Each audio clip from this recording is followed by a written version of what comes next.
আমি ৭ নং ওয়ার্ডের একজন ভোটার, ভোলা পৌরসভার। আমি ভোট দেওয়ার জন্য এসেছি। আসছি ৬টা ৪০ এখানে।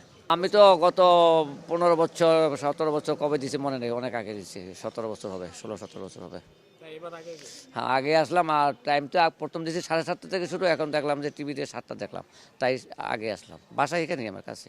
সময় আসছি এবং খুব উৎসাহের সাথে, কারণ এতদিন পর্যন্ত ভোট দিতে পারি নাই। আজকে আমি আমার অধিকার প্রয়োগ করব, এই জন্য আমি সর্বাগে আমি নামাজ পড়িয়ে এই সাথে সাথে এসে বলছি ভোট দেওয়ার জন্য। আমার ভোট আমি দিয়ে আমার কাজে চলে যাব। এই সত্যি কত 2008 সালে ভোট দিছি, আর ভোট দিতে পারিনি। এই জন্য আনন্দ উৎসব পরিবেশে আমি ভোট দিতে আসছি। আমার ভোট আমি দিয়ে আমি আমার কাজে চলে যাব, যাতে দ্রুত ভোটটা দিয়ে যাইতে পারি। না ঝামেলা হইতে পারে, এই জন্য আগে ভাগেই ভোটটা দিয়ে চলে যেতে চাই।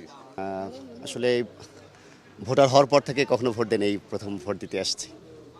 আর যেহেতু ফজর পড়েছি, তাই ভাবলাম যে আগে ভাগে চলে আসি, ফার্স্ট আওয়ারে ভোট দিয়ে চলে যাব।